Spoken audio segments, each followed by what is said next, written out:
The Galactic Assembly gathered on Nexus Prime for the most important meeting of the century, and representatives from over 4,000 alien species filled the grand chamber to witness history being made.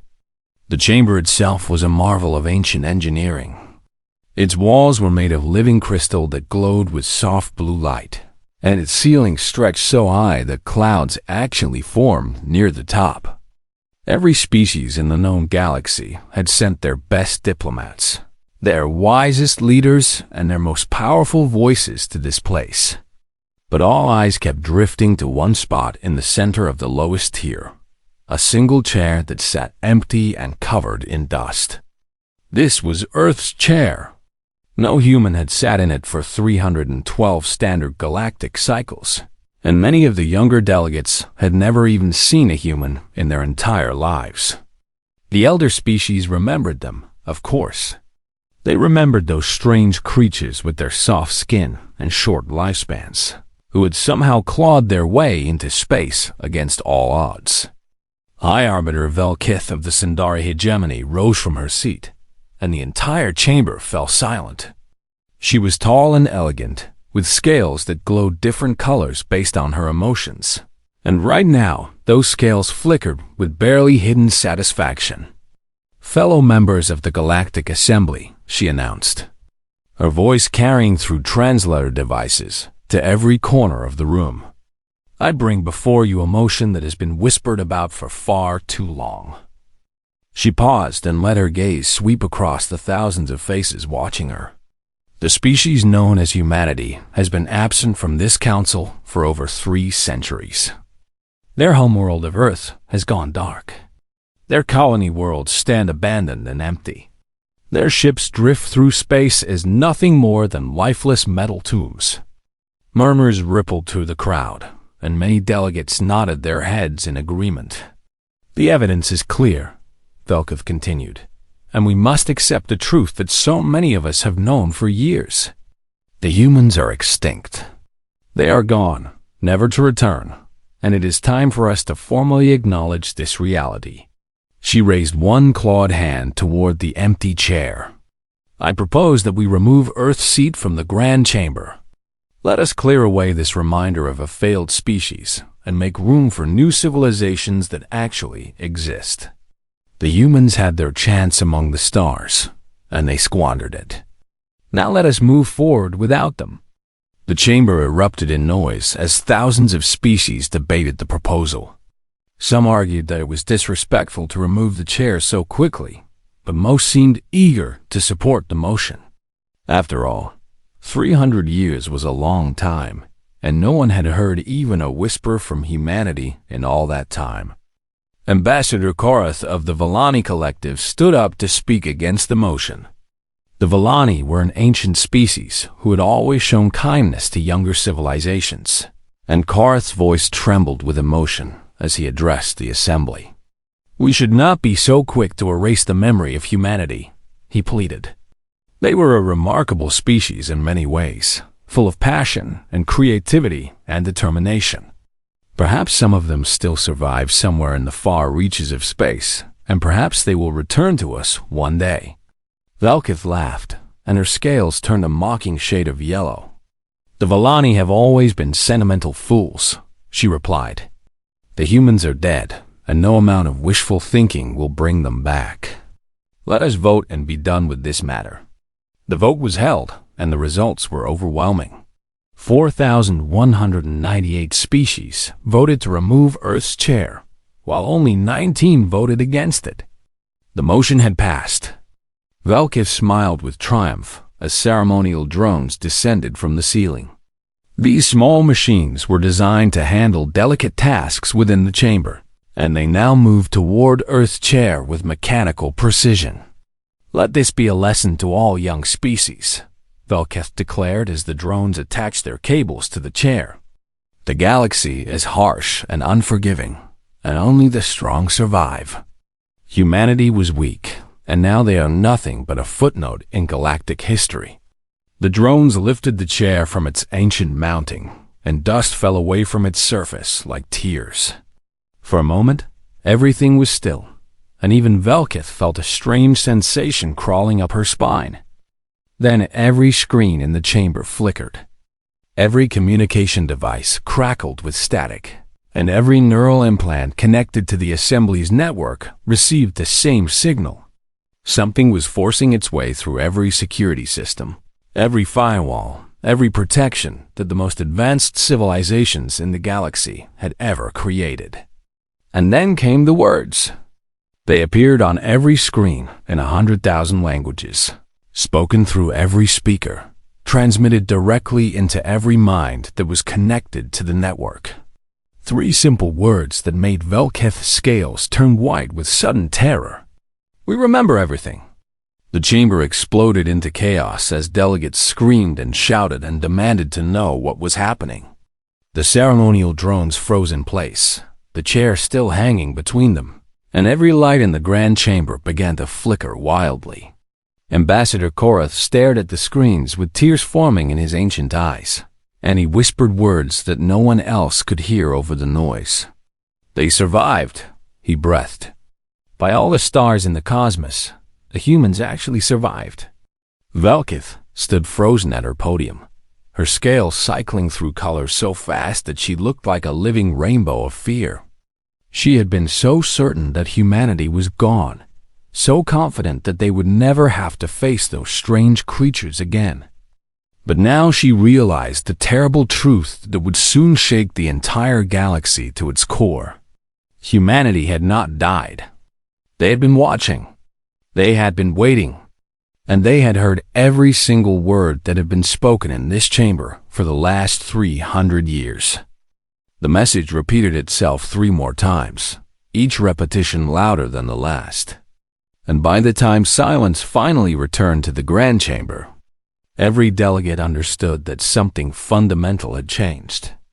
The humans were coming back, and they were not happy. Velkith looked at the empty chair still hanging in the grip of the frozen drones, and for the first time in her long life, she felt something she had never experienced before. True fear, the kind of fear that comes from realizing you have made an enemy of something you cannot possibly understand. The kind of fear that told her the galaxy would never be the same again. 312 years before the chaos in the Grand Chamber, a very different kind of chaos had unfolded on a small blue planet called Earth.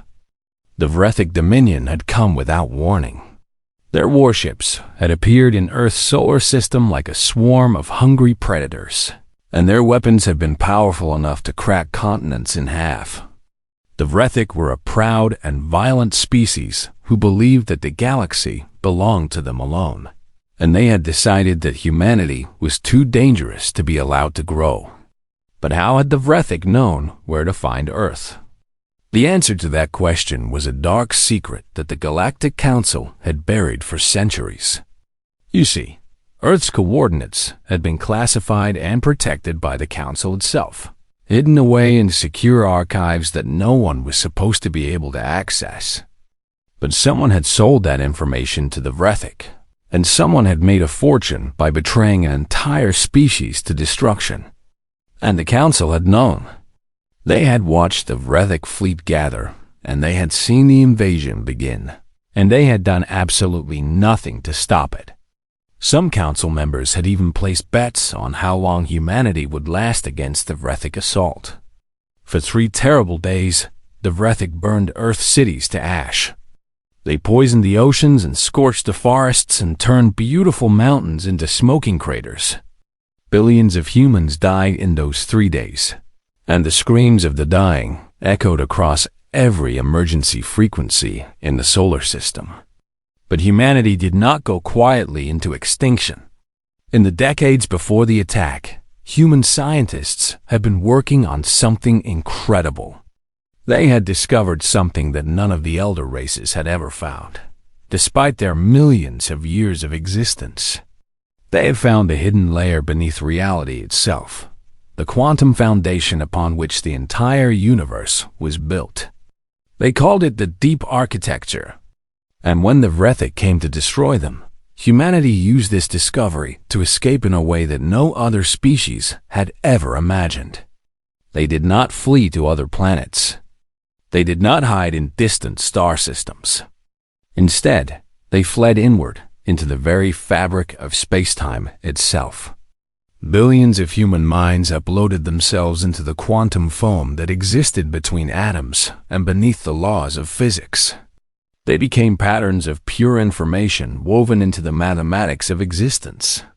They were everywhere and nowhere at the same time, invisible to every sensor and scanner in the known galaxy.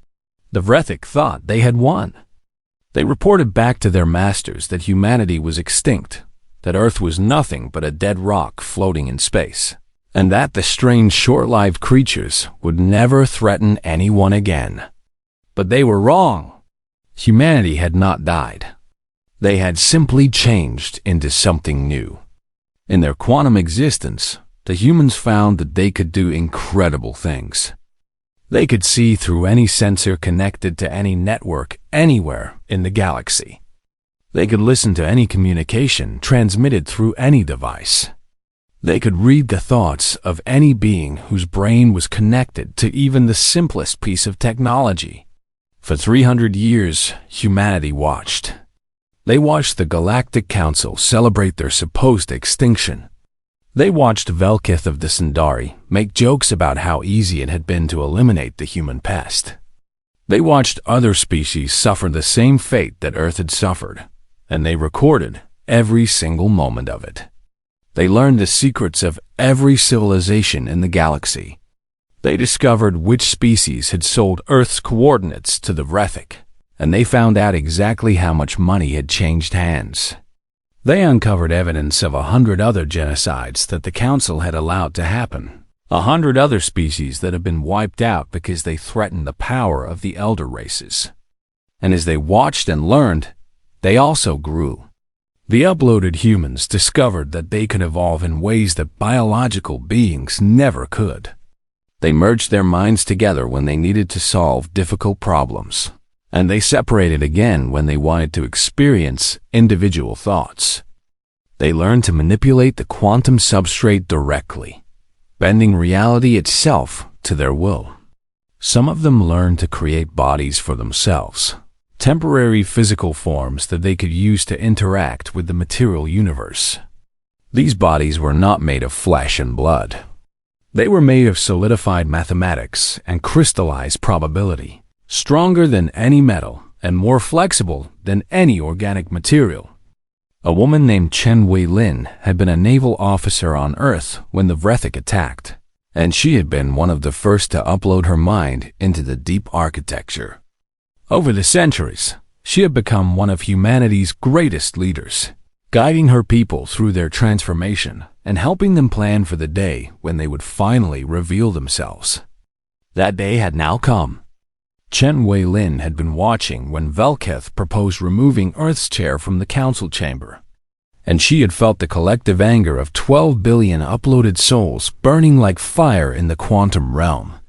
They want to forget us, she had said to her people. They want to pretend that we never existed, that they never betrayed us, that they never watched our children die. The response from the human collective had been unanimous. Then let us remind them.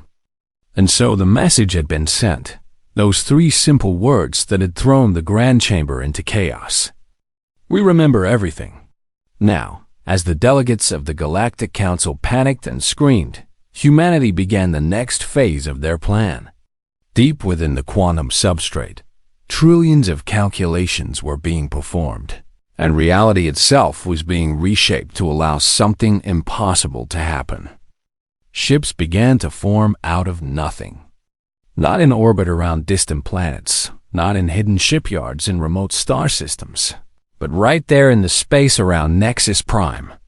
They emerged from the gaps between atoms, from the spaces between moments of time, from the mathematical folds in the fabric of existence.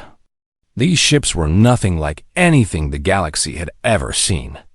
Their hulls were made of equations given physical form, and their engines burned with the cold fire of collapsed possibility. They moved without following the normal laws of physics, appearing and disappearing and reappearing wherever they wanted to be. And at the heart of the largest ship, Admiral Chun Wei-lin prepared to meet the galaxy that had tried to erase her people. Her physical form shimmered with quantum energy, and her eyes held the memories of 12 billion souls who had waited 300 years for this moment. She was not there for revenge alone. She was there for something far more important. She was there to make sure that the galaxy would never forget humanity again.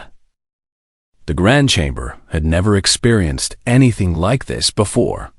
Delegates were running in every direction, screaming in 1,000 different languages, trying desperately to contact their ships in orbit above Nexus Prime. But their communications were not working. Their emergency systems had all gone offline, and the massive doors that should have provided an escape route refused to open. High Arbiter Velkith stood at her podium with her scales flickering between white and gray, which meant she was caught between terror and disbelief. She kept trying to give orders, but her voice had lost all its power, and no one was listening to her anymore. "This is impossible," she whispered to herself. "The humans are dead. They have been dead for 300 years. This must be some kind of trick, some kind of elaborate deception." But then the ships appeared, and Velkith realized that this was no trick at all.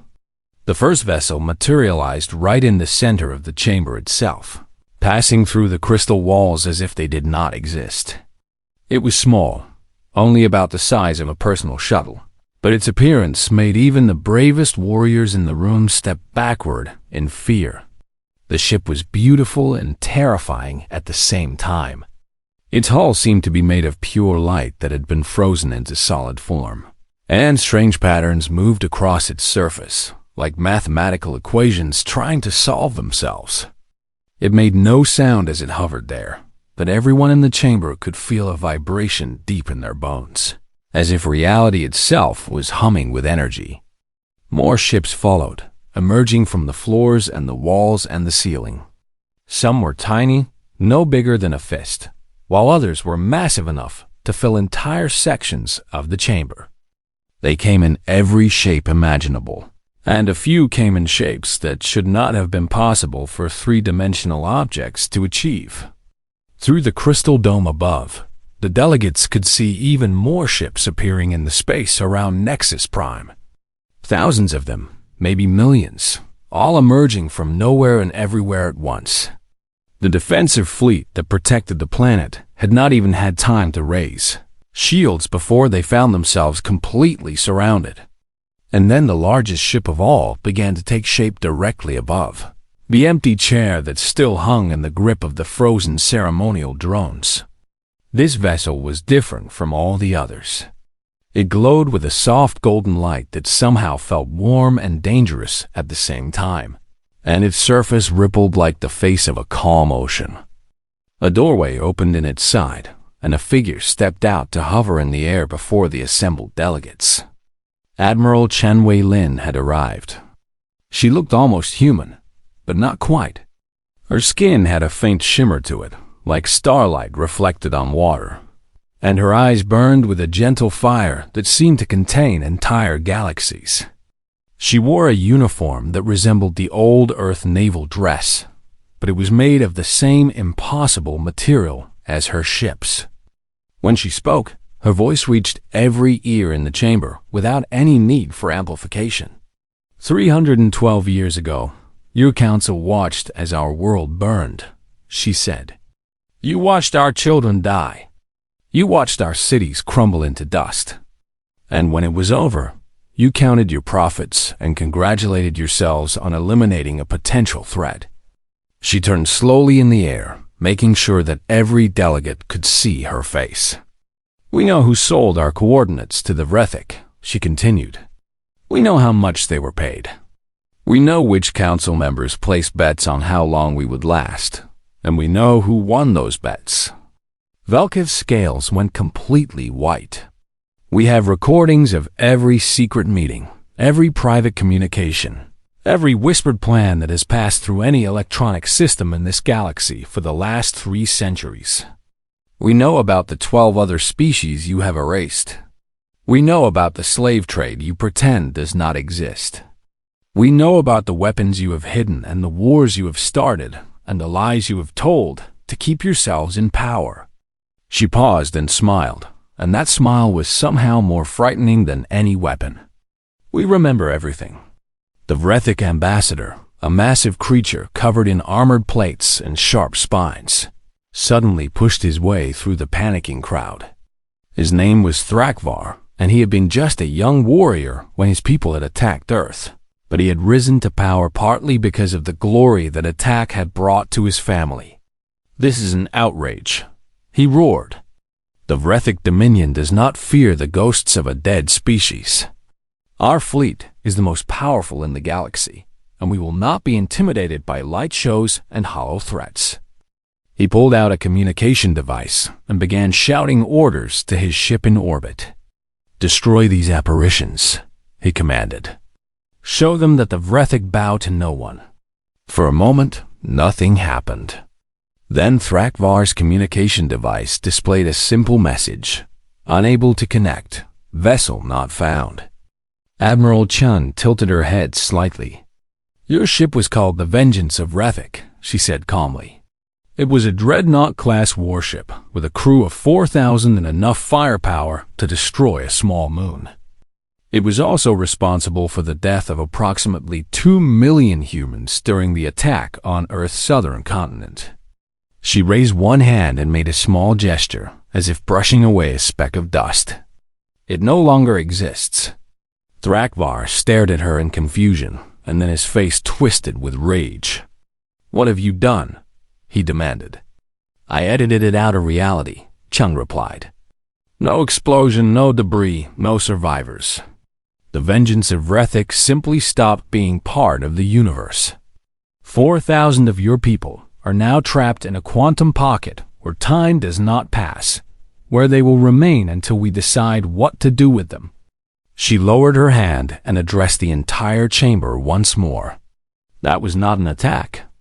That was not revenge.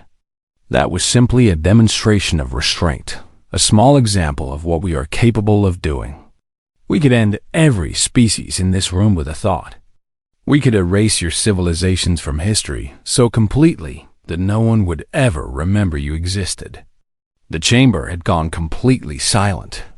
Every delegate stared at the floating human with a mixture of awe and terror, finally understanding that they were facing something beyond their comprehension. "But we did not return for destruction alone," Admiral Chum said. "We returned to give you a choice, and that choice will determine the future of every living being in this galaxy."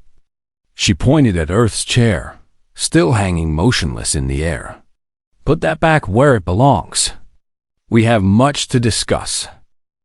The ceremonial drone slowly lowered Earth's chair back to its ancient mounting, and the dust that had covered it for 3 centuries seemed to simply vanish as it touched the floor. Admiral Chen Wei-Lin descended from the air and landed softly beside it, but she did not sit down. Instead, she turned to face the thousands of delegates who were now watching her with terrified attention. "You have built your galactic assembly on a foundation of lies," she began. "You call yourselves a council of peace and cooperation, but the truth is far darker than any of you want to admit." She waved her hand, and suddenly, the air above the chamber filled with holographic images. These were not simple pictures. They were recordings pulled directly from the quantum substrate, preserved perfectly for hundreds or thousands of years. The first image showed a beautiful green planet covered in vast forests and sparkling oceans. "This was Karth Prime," Chun explained.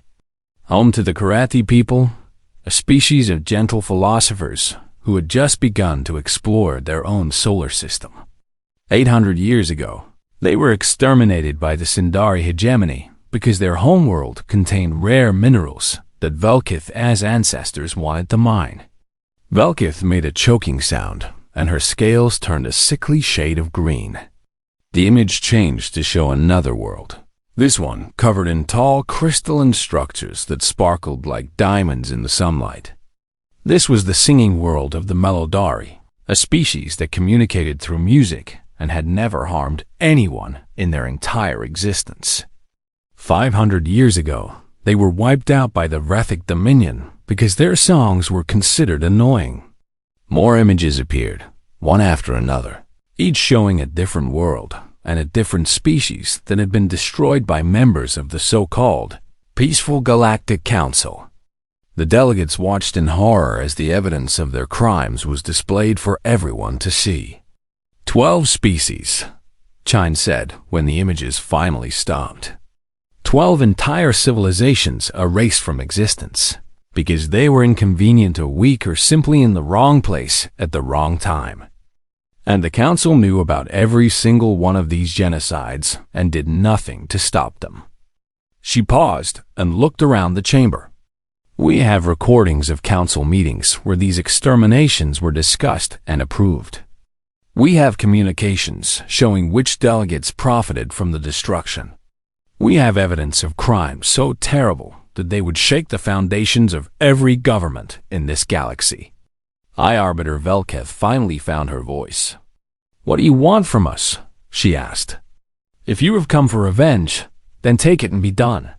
We cannot fight against beings who can erase ships from reality. Admiral Chun shook her head slowly. We did not return for revenge, although we would be justified in taking it. We returned to offer you something far more valuable than vengeance. She raised 2 fingers. We offer you a choice between 2 paths. The first finger extended fully. The first path is exposure. We release all of our evidence to every communication network in the galaxy. Every secret, every crime, every betrayal becomes public knowledge. Your alliances will shatter as species learn how they have been manipulated. Your empires will collapse into civil war as citizens discover the truth about their leaders. The Galactic Council will destroy itself, and we will simply watch from the quantum realm, just as you once watched us burn. The chamber filled with murmurs of fear, and many delegates looked at each other with sudden suspicion. The second finger extended. The second path is reformation. True justice, not the pretend justice you have practiced for thousands of years. Every species that committed genocide will face tribunals. Every leader who approved these crimes will answer for their actions. The Galactic Council will be rebuilt from the ground up with new rules designed to protect the weak instead of serving the powerful. She lowered her hand. If you choose this path, humanity will return to this council. But we will not sit as equals among those who watched our world die. We will sit as witnesses, as remembers, as the voice of every species you have silenced. Our role will be to ensure that the horrors of the past are never repeated. Ambassador Korath of the Villani Collective stepped forward, his ancient eyes filled with tears. And if we choose reformation, he asked, what happens to those of us who tried to oppose the crimes? What happens to the species who voted against the destruction of others? Admiral Chun's expression softened slightly. The innocent have nothing to fear from us, she replied. We know who stood against the darkness, even when it cost them power and influence. The Villani have always been friends to the weak, and you will be honored in the new order we hope to create. Korath bowed his head in gratitude. But Velketh was not ready to surrender. This is blackmail, she hissed. You cannot force us to accept either of these paths. There must be another option, some way to negotiate. Admiral Chun turned to face her directly, and for a moment her eyes blazed with 3 centuries of suppressed anger. You want a third path? She asked quietly. Very well, I will tell you what the third path looks like. She took a step toward Velketh, and the High Arbiter stumbled backward in fear. The third path is silence, Chun said. The same silence you offered to our children as they burned. The same silence you offered to the Karathi and the Melodari and all the other species you erased. If you refuse both paths we have offered, then there will be no negotiation, no compromise, and no mercy. Her voice dropped to a whisper that somehow reached every corner of the chamber. We will simply make you all disappear, just as you tried to make us disappear.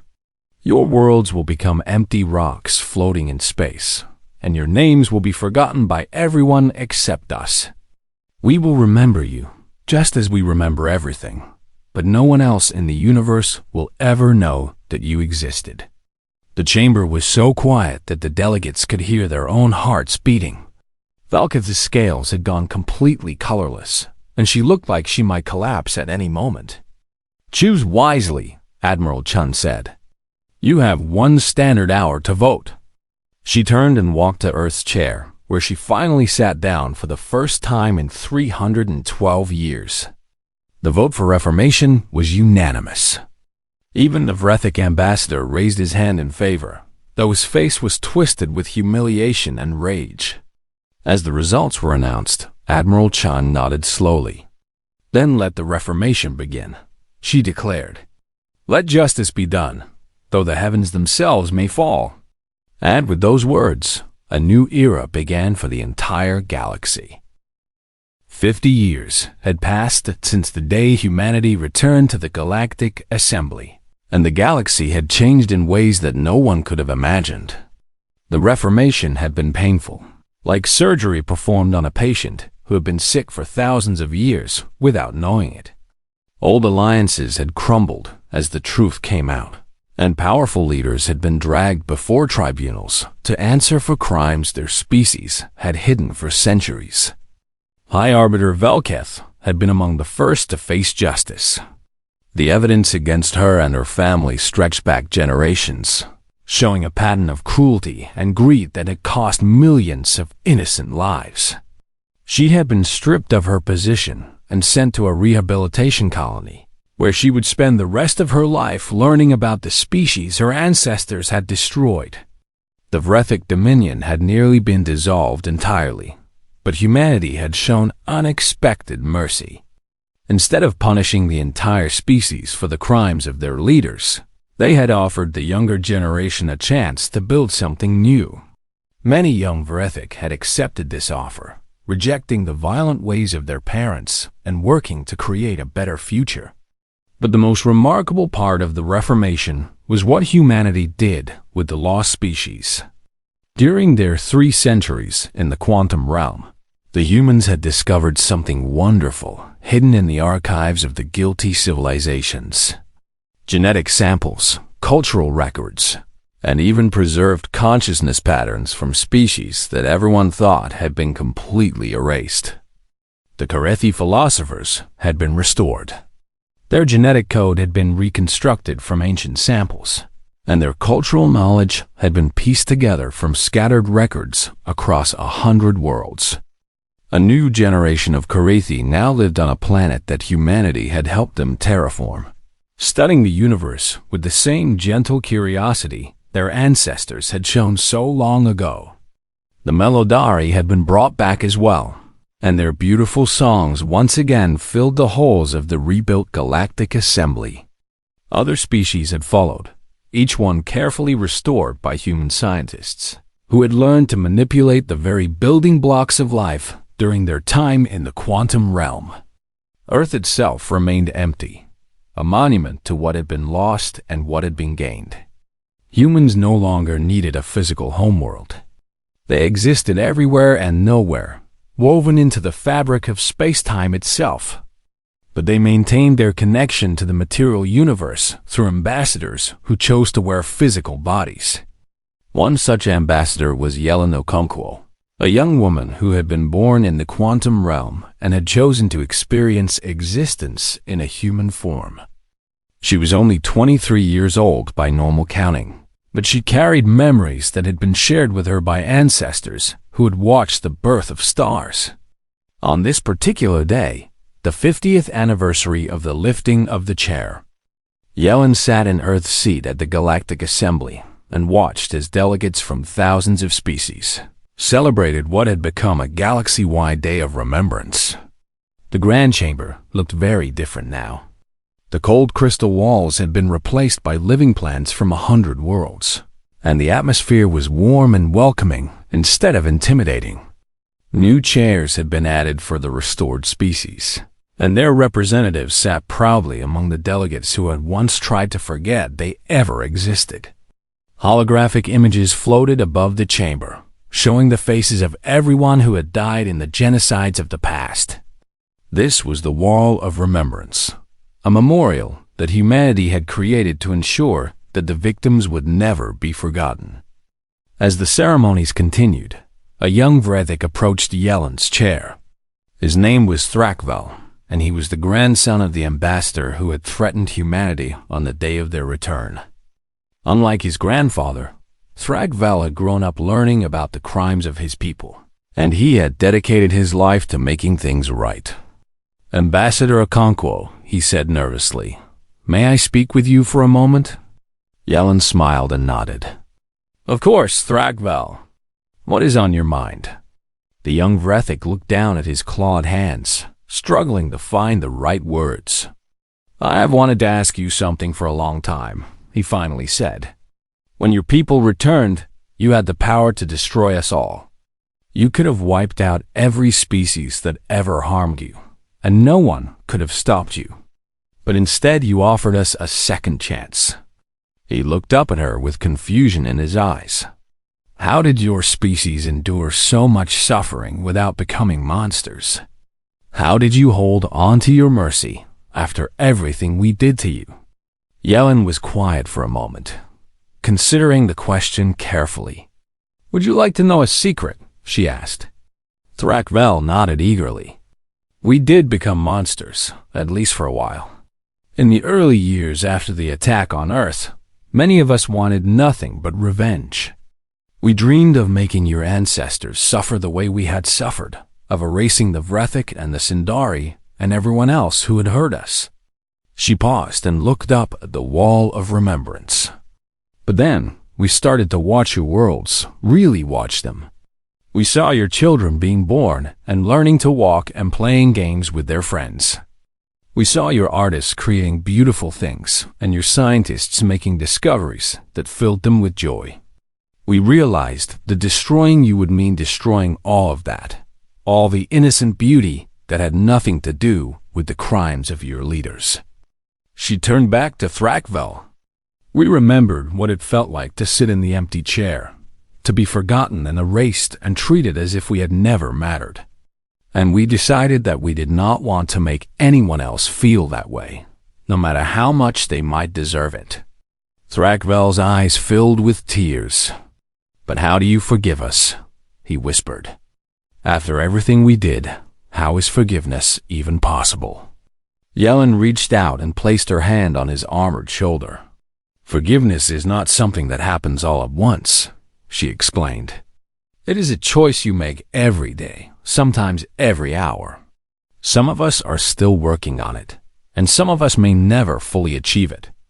But we keep trying because the alternative is to become the very thing we fought against." She smiled warmly. "Cruelty is easy, Thrakvel. Anyone can choose to be cruel when they have power over others. But mercy is hard, especially when you have been hurt. And in the end, mercy is the only thing that makes survival worth it." The young Vrethik bowed his head in gratitude, and then he returned to his seat among the delegates. Yelen looked around the reformed assembly, at the thousands of species who were learning to live together in peace, at the restored civilizations who had been given a second chance, at the memorial that ensured the victims would never be forgotten.